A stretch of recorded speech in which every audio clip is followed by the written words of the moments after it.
बिस्मिल्लाहिर्रहमानिर्रहीम। अस्सलाम वालेकुम स्टूडेंट। आज लेक्चर नंबर 11 के साथ चैप्टर नंबर 8 स्टार्ट करने जा रहे हैं हम एलिफेटिक हाइड्रोकार्बन। एलिफेटिक हाइड्रोकार्बन के बारे में जनरल डिस्कशन चैप्टर 7 की एक्सरसाइज के साथ ब्रीफली मैंने डिस्कस किया था। वो एलिफेटिक हाइड्रोकार्बन क्या होते हैं, इन्हें ओपन चेन कहा जाता है कि ये सैचुरेटेड हो सकते हैं। सैचुरेटेड में कार्बन कार्बन में सिंगल बॉन्ड होगा या ये अनसैचुरेटेड हो सकते हैं। सैचुरेटेड एलिफेटिक हाइड्रोकार्बन ऐसे हाइड्रोकार्बन जिनमें कार्बन कार्बन में सिंगल बॉन्ड होगा, कार्बन ने सारे बॉन्ड सिंगल बनाए होंगे, कार्बन की वैलेंसी सेटिस्फाइड होगी थ्रू सिंगल बॉन्ड, इन्हें अल्केन कहा जाता है। अल्केन का जनरल फार्मूला हमने डिस्कस भी किया था। ये कैसे आया, CnH2n+2। जितने कार्बन एटम होंगे, हाइड्रोजन एटम उस कार्बन एटम की तादाद के डबल से 2 ज़्यादा होंगे। उसके बाद हम बात करें अनसैचुरेटेड हाइड्रोकार्बन। अनसैचुरेटेड हाइड्रोकार्बन ऐसे हाइड्रोकार्बन है जिसमें कार्बन ने डबल या ट्रिपल बॉन्ड बनाया हुआ होगा। अगर डबल बॉन्ड बनाया होगा अल्कीन कहेंगे, अगर ट्रिपल बॉन्ड बनाया होगा अल्काइन कहेंगे। इनका जनरल फार्मूला क्या था, अल्कीन CnH2n और अल्काइन CnH2n-2। ये हम लास्ट लेक्चर में डिस्कशन कर चुके हैं।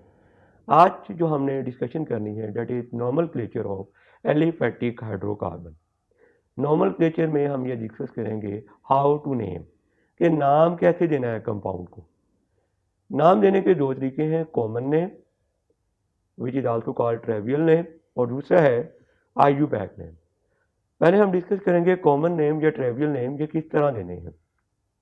कॉमन नेम देने का बड़ा आसान सा तरीका है, जो जनरल डिस्कशन हमने की थी लास्ट लेक्चर में, उसी को आपने अपने माइंड में रिवाइज करते रहना है। कार्बन एटम 4 हैं, अभी मैंने जो एग्जांपल आपके सामने शो की, कार्बन एटम 4 हों तो नेम स्टार्ट होगा ब्यूट से, सब में सिंगल बॉन्ड है तो ये ब्यूटेन आ जाएगा। लेकिन ब्यूटेन में तो आगे फर्दर पॉसिबिलिटीज़ भी तो मौजूद हैं। उन पॉसिबिलिटीज़ पर क्या होगा, मतलब डिफरेंट स्ट्रक्चर पॉसिबल है। तो स्टूडेंट रिमेंबर, अगर एक कार्बन एटम मैक्सिमम 2 कार्बन से अटैच हो, इसे हम कहते हैं नॉर्मल चेन। अगर आप इस कंपाउंड में देखें तो ये जो कार्बन एटम है ये मैक्सिमम 2 कार्बन से डायरेक्टली अटैच है। अगर आप इस कार्बन की बात करें तो ये कार्बन भी मैक्सिमम 2 से डायरेक्टली अटैच है। तो ऐसे कंपाउंड को कहते हैं हम नॉर्मल, और इनके नेम के शुरू में आ जाता है नॉर्मल। है तो ये ब्यूटेन, क्योंकि 4 कार्बन है, ब्यूट सिंगल बॉन्ड है ब्यूटेन, लेकिन नेम के शुरू में हम प्रीफिक्स लगाएंगे एन ब्यूटेन। इसी तरह ये अब आपके सामने जो दूसरी एग्जांपल आई, इसमें 5 कार्बन एटम है। जब 5 कार्बन एटम हो तो नेम का स्टार्ट हमने पेंट से करना होता है। अगर सारे बॉन्ड सिंगल हो तो एंड पर एन आ जाएगा, पेंटेन बन जाएगा। और चेन को स्टडी करना है, ये नॉर्मल चेन है, इसमें भी आप देख सकते हैं कोई ब्रांच नहीं लगी हुई। एक कार्बन एटम मैक्सिमम 2 से ही अटैच है। इस कार्बन की अगर आप बात करें तो ये डायरेक्टली इससे और इससे अटैच है, और अगर आप इस कार्बन की बात करें तो ये कार्बन डायरेक्टली इससे और इससे अटैच है। अगर इस कार्बन की बात करें तो ये कार्बन डायरेक्टली इससे और इससे अटैच है। एक कार्बन मैक्सिमम 2 से अटैच है, कोई भी कार्बन ऐसा नहीं है जो 2 से ज़्यादा कार्बन से डायरेक्टली अटैच है, लिहाजा इसमें भी कोई ब्रांच नहीं है, ये भी नॉर्मल हुआ, तो इसका नाम बनेगा नॉर्मल पेंटेन। अब देखिए ये थर्ड एग्जाम्पल आपके सामने। इस एग्जाम्पल में अगर आप काउंट करें तो टोटल कार्बन एटम 1 2 3 4, ये भी ब्यूट है, और सारे बॉन्ड सिंगल हैं, ये भी ब्यूटेन है। लेकिन इसमें क्या हुआ, एक कार्बन एटम डायरेक्टली 3 से अटैच हो गया। ये सेंटर वाला जो कार्बन एटम है ये 1 2 3 कार्बन से डायरेक्टली अटैच हो गया। ऐसी चेन को हम कहते हैं आइसो चेन, और कंपाउंड के नेम के स्टार्ट में हम आइसो का वर्ड का इजाफा कर देते हैं। Iso as a prefix use करेंगे, है ये ब्यूटेन, लेकिन नेम के स्टार्ट में आइसो लगाएंगे, आइसो ब्यूटेन। एक और एग्जांपल देखिए। इस एग्जांपल में टोटल कार्बन एटम 5 हैं, 1 2 3 4 5। इसका नाम भी पेंटेन बनेगा, क्योंकि 5 कार्बन है, नेम का स्टार्ट पेंट से होगा, सारे बॉन्ड सिंगल है, पेंटेन।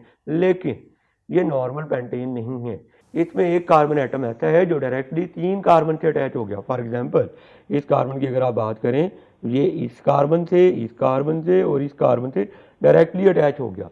तो जब एक कार्बन डायरेक्टली 3 से अटैच हो जाए, ऐसे कंपाउंड के नेम के स्टार्ट में जो प्रीफिक्स आपने ऐड करना है वो है आइसो। पेंटेन है ये, लेकिन इसका नेम बनेगा आइसोपेंटेन। एक और एग्जांपल देखिए। इस एग्जांपल में सेंटर में जो कार्बन एटम है वो डायरेक्ट 4 कार्बन से अटैच है, 1 2 3 4 कार्बन से ये वाला कार्बन एटम अटैच है। अगर चेन में एक कार्बन एटम भी डायरेक्ट 4 कार्बन से अटैच हो जाए, ऐसी चेन को कहते हैं नियो चेन। और कंपाउंड के नेम के स्टार्ट में हम वर्ड ऐड कर देते हैं नियो का, तो इसको हम नाम देंगे नियो। इसके नेम के स्टार्ट में आएगा नियो पेंटेन। तो नियो चेन कौन सी होगी? जब एक carbon atom directly 4 carbon atom से अटैच होगा, उसको हम नियो चेन का नाम देंगे। अल्कीन को किस तरह नाम देंगे? अल्कीन के कॉमन नेम किस तरह होंगे या ट्रेवियल नेम किस तरह होंगे? तो अल्कीन के कॉमन नेम जो है ना बिल्कुल आसानी से आप देख सकते हैं। वो किस तरह, जो स्टार्टिंग नेम है वो आपको याद होना चाहिए। 2 कार्बन है तो एथ, 3 कार्बन है तो प्रोप, 4 कार्बन है तो ब्यूट। अगर डबल बॉन्ड आ गया तो अल्कीन बन गया। तो जनरल नेम अल्कीन के किस तरह आएंगे? आपने अल्कीन के कॉमन नेम के लिए YLENE ऐड करना। मतलब अगर 2 कार्बन है एथ, और अगर डबल बॉन्ड आ गया तो ये YLENE लगाएंगे तो ये बन जाएगा इथाइलिन। फॉर एग्जाम्पल ये 2 कार्बन है एथ, और एंड पर क्या आएगा? YLENE, ethylene. 3 कार्बन है प्रोप, लेकिन डबल बॉन्ड है, प्रोपाइलिन। और ये आइसोब्यूटाइलिन की एग्जांपल हम कैसे बनाएंगे? ब्यूट से मुराद होता है 4 कार्बन, और ये जो एंड पर इन आया है इससे मुराद है डबल बॉन्ड। एक डबल बॉन्ड आएगा। और आइसो से मुराद, आइसो चेन के बारे में अभी हमने डिस्कशन की, इसमें एक कार्बन एटम डायरेक्टली 3 से अटैच होगा। आपने टोटल कार्बन एटम बनाने हैं 4। वो कहाँ से पता लगा? ब्यूट से। 1 2 3 और एक रह गया। लेकिन आपने चेन बनानी है आइसो। आइसो चेन में क्या होगा? एक कार्बन एटम डायरेक्टली 3 कार्बन से अटैच होगा। यू कैन सी ये कार्बन एटम डायरेक्टली 1 2 3 से अटैच हो गया। आइसो चेन हो गई।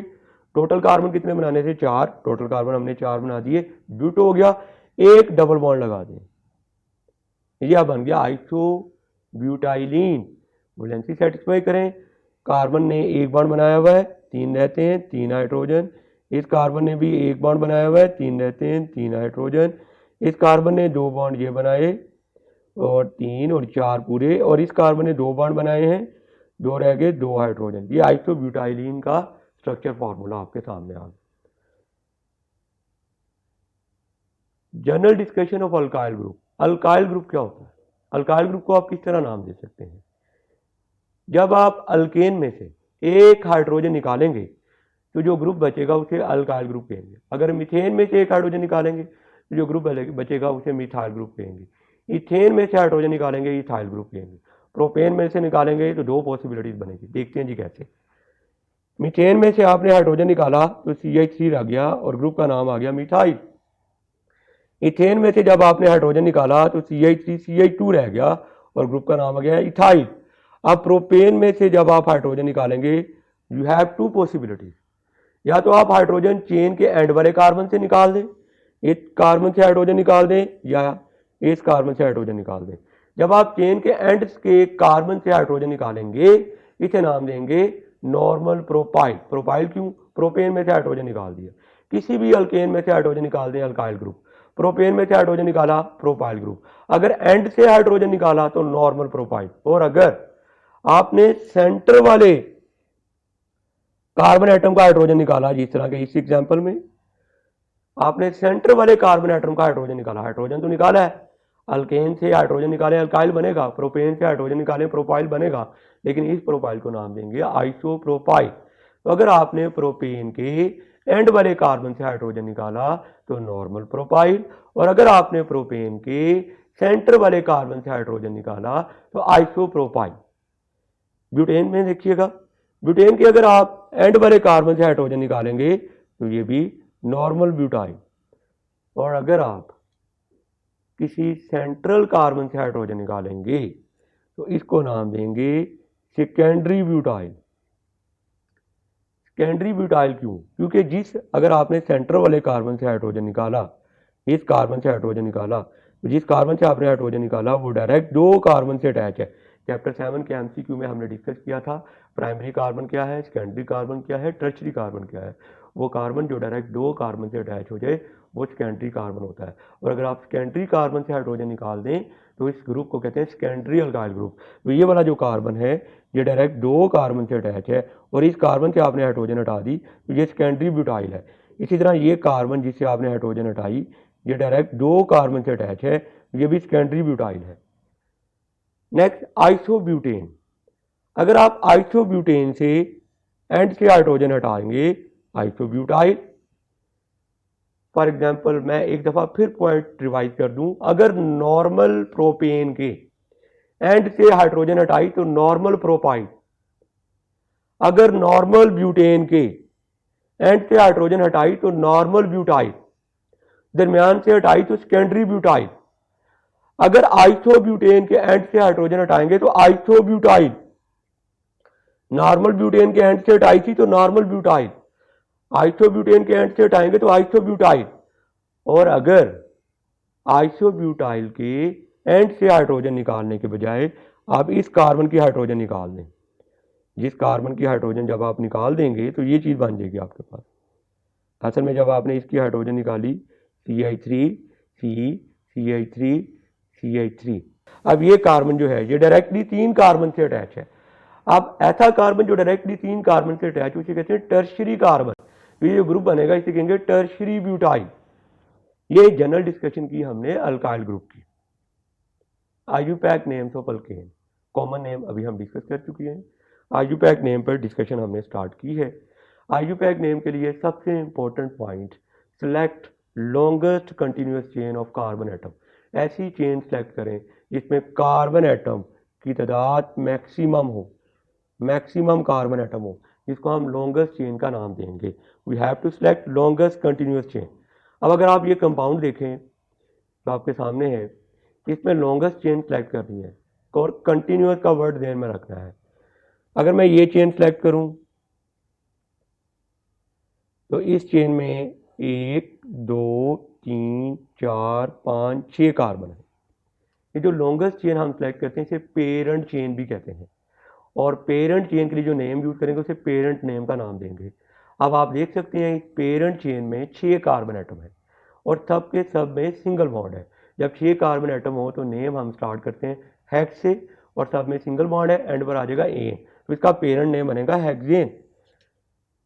दूसरी एग्जांपल देखिए, इसमें हमने लॉन्गेस्ट चेन सेलेक्ट करनी है, लॉन्गेस्ट कंटिन्यूस चेन, ऐसी चेन जिसमें कंटिन्यूटी हो और उसमें maximum number of carbon atom हो। पहली पॉसिबिलिटी देखिए 1 2 3 4 5 6, ये चेन हमने देखी, इसमें 6 कार्बन एटम आ रहे हैं। दूसरी पॉसिबिलिटी देखिए 1 2 3 4 5 6 7, हम ये चेन सेलेक्ट करने के बजाय अगर हम ये चेन सेलेक्ट कर लें तो इस चेन में 7 कार्बन एटम है, this one is longest chain and it is continuous chain. Continuous chain में जितनी दफ़ा मर्जी बैंड आ जाए उससे कोई फर्क नहीं पड़ता। चेन आपकी चेन यूं भी हो सकती है, बट उसमें कंटिन्यूटी होनी चाहिए। कंटिन्यूटी के बगैर जो है वो रिवर्स ऑर्डर पॉसिबल नहीं है। मतलब आप कहें जी आपने ये चेन सेलेक्ट की जिसको मैंने हाईलाइट किया हुआ रेड कलर से, और आपके वापस आगे इसको भी सिलेक्ट कर रहे हैं, नॉट पॉसिबल। एक कंटिन्यूस चेन सेलेक्ट करनी है और कंटिन्यूटी में मैक्सिमम कार्बन एटम आने चाहिए। जो पहली मैंने पॉसिबिलिटी दिखाई थी यहाँ पर उसमें 6 कार्बन एटम आ रहे थे, जबकि इस बेंड चेन में 7 कार्बन एटम आ रहे हैं, लेकिन ये भी कंटिन्यूस चेन है। लिहाजा हमने कंटिन्यूस चेन सेलेक्ट करनी है जिसमें मैक्सिमम कार्बन एटम है। तो हमारी जो सिलेक्टेड चेन होगी वो ये वाली बनेगी, और इस सिलेक्टेड चेन में 7 कार्बन है और इनमें सिंगल बॉन्ड है। 7 कार्बन एटम हो तो हेप्ट, सिंगल बॉन्ड हो तो एन, तो इसकी पेरेंट चेन का नेम बनेगा हेप्टेन। सब्स्टिट्यूएंट क्या होता है? जो चेन आपने सेलेक्ट कर ली उसके अलावा जो ग्रुप बच गया डेट इज सब्स्टिट्यूएंट। अगर आप फर्स्ट केस देखें तो जो चेन हमने सेलेक्ट की थी, ये चेन हमने सेलेक्ट की थी फर्स्ट केस में, उसके अलावा ये बच गया था। अब यहाँ भी देख सकते हैं ये बच गया था, जो बच गया इसको हम नाम देंगे सब्स्टिट्यूएंट। इसी तरह यहाँ पर हमने ये चेन सेलेक्ट की थी और जो बच गया वो ये बच गया, इसको हम नाम देंगे सब्स्टिट्यूएंट का। तो पेरेंट चेन के अलावा जो बच जाएगा उसको हम सब्स्टिट्यूएंट का नाम देंगे। नंबरिंग करनी होती है हमने कार्बन एटम की, कौन से कार्बन एटम की जो चेन में मौजूद है, कौन सी चेन में जो आपने सेलेक्ट की है, जिस चेन को आपने पेरेंट चेन कहा। पेरेंट चेन किसे कहते हैं? जिसमें maximum number of carbon atom हो। उसमें आपने नंबरिंग कहाँ से स्टार्ट करनी है? नंबरिंग वहाँ से स्टार्ट करनी है जो सब्स्टिट्यूएंट के नियरेस्ट हो। इस चेन में ये पेरेंट चेन हमारी, इसमें ये सब्स्टिट्यूएंट है। अब चेन के 2 एंड है, एक ये एंड है एक ये एंड है। किसी भी चेन के जो है वो मैक्सिमम 2 एंड होते हैं। आप एंड नज़र आ रहे हैं आपको, आपने चेन में मौजूद कार्बन एटम को नंबर लगाना है। सवाल ये पैदा हो रहा है कि नंबर किस एंड से लगाएं। नंबर इस एंड से लगाएं, ये पहला कार्बन कह दें इसको दूसरा कह दें, इसको तीसरा, इसको चौथा, इसको पांचवा, इसको छठा कह दें, या नंबर इस एंड से लगाएं, इसको पहला, इसको दूसरा, इसको तीसरा, इसको चौथा, इसको पांचवा, इसको छठा। ये प्रॉब्लम कैसे सोल्व होगी? ये IUPAC नेम के रूल से सोल्व होगी। IUPAC नेम का रूल क्या है? अगर आपने कार्बन एटम को नंबर देना है तो नंबर उस एंड से लगाना है जो सब्स्टिट्यूएंट के नियरेस्ट एंड होगा। तो नंबर हम यहाँ से लगाएंगे, ये पहला नंबर, इस कार्बन को दूसरा, ये तीसरा, ये चौथा, ये पांचवा और ये छठा। ये वाला कार्बन सब्स्टिट्यूएंट के नियरेस्ट है। अगर आप नंबर इस साइड से लेकर आए, ये पहला, ये दूसरा, ये तीसरा, ये चौथा, ये पांचवा, तो इस कार्बन को पांचवा नंबर मिलेगा। जबकि इस साइड से जब हम स्टार्ट कर रहे हैं तो इस कार्बन को दूसरा नंबर मिल रहा है। तो नंबरिंग हमने वहां से स्टार्ट करनी है जहां से सब्स्टिट्यूएंट वाले कार्बन को लीस्ट नंबर मिले। तो देखें, नंबरिंग हमने इस साइड से स्टार्ट की ताकि सब्स्टिट्यूएंट वाले कार्बन को मिनिमम नंबर मिले, और उसको नंबर मिला है 2। इस एग्जांपल में देखिए, इसमें हमारी जो सिलेक्टेड चेन थी वो ये सिलेक्टेड चेन है, क्योंकि इसमें maximum number of carbon atom है। अब चेन के दो एंड है, एक ये एंड है और एक ये एंड है। सवाल ये पैदा होता है कि नंबर किस एंड से स्टार्ट करें। अगर मैं नंबर इस एंड से स्टार्ट करूं तो ये सब्स्टिट्यूएंट बहुत दूर है, तो नंबर मैं यहाँ से स्टार्ट करूंगा, पहला, दूसरा, तीसरा। ये सब्स्टिट्यूएंट तीसरे नंबर पर आ गया। यहाँ से स्टार्ट करें, पहला, दूसरा, तीसरा, चौथा, पांचवा, सब्स्टिट्यूएंट पांचवें नंबर पर आएगा। तो हमने नंबर वहाँ से स्टार्ट करना है जहाँ सब्स्टिट्यूएंट नियरेस्ट होगा। तो देखिए, हमने नंबर यहाँ से स्टार्ट किया, पहला, दूसरा, तीसरा, ताकि सब्स्टिट्यूएंट को लीस्ट नंबर मिले। सब्स्टिट्यूएंट को जो नंबर मिलता है उसे हम लोकेंट कहते हैं। लोकेंट क्यों कहते हैं? क्योंकि वो लोकेशन बताता है सब्स्टिट्यूएंट की, कि सब्स्टिट्यूएंट किस लोकेशन पर अटैच है। किसी भी हाइड्रोकार्बन मतलब अल्केन को नाम कैसे देना है? सबसे पहले आप लोकेंट का नंबर लिखेंगे, लोकेंट के नंबर के बाद आप हाइफन लिखेंगे, हाइफन के बाद आप सब्स्टिट्यूएंट का नाम देंगे और फिर पेरेंट चेन का नाम आ जाएगा। ये सीक्वेंस आपने ध्यान में रखना है। इसी सीक्वेंस को ध्यान में रखते हुए देखिए, ऊपर वाले कंपाउंड का नाम क्या बना? 2-मिथाइल हेक्सेन। कैसे? आपने ये लोकेंट है 2, लोकेंट मीन वो नंबर जिसके साथ सब्स्टिट्यूएंट अटैच है। लोकेंट का नाम नंबर आ गया, फिर हाइफन आ गया, और फिर जो सब्स्टिट्यूएंट है उसका नाम। सब्स्टिट्यूएंट एक कार्बन वाला अल्काइल ग्रुप मिथाइल कहलाता है, क्योंकि एक कार्बन वाला अल्केन मीथेन कहलाता है। मीथेन में से हाइड्रोजन निकली हुई है तो ये मिथाइल ग्रुप है। तो लोकेंट के बाद हाइफन, हाइफन के बाद सब्स्टिट्यूएंट का नेम, और सब्स्टिट्यूएंट के बाद पेरेंट नेम। पेरेंट नेम में वो सारे कार्बन आ जाएंगे जो आपकी सिलेक्टेड चेन में है, जिनमें आपने कार्बन का नंबर लगाया हुआ है। पेरेंट नेम में 6 कार्बन एटम है, 6 कार्बन एटम होंगे तो हेक्स, सिंगल बॉन्ड होगा तो हेक्सेन, तो पेरेंट नेम बन गया हेक्सेन। तो ओवरऑल नेम क्या बना? 2-मिथाइल हेक्सेन। 2 क्या है? लोकेंट, मिथाइल क्या है? सब्स्टिट्यूएंट का नेम, और हेक्सेन क्या है? पेरेंट चेन का नेम। अब दूसरे कंपाउंड का नाम क्या बनेगा? आप वो बना सकते हैं। अब देखिए, ये आपकी पेरेंट चेन है,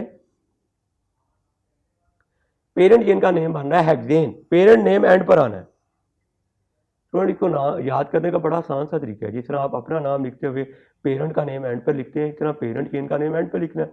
पेरेंट चेन में कितने कार्बन एटम आ रहे हैं? 7।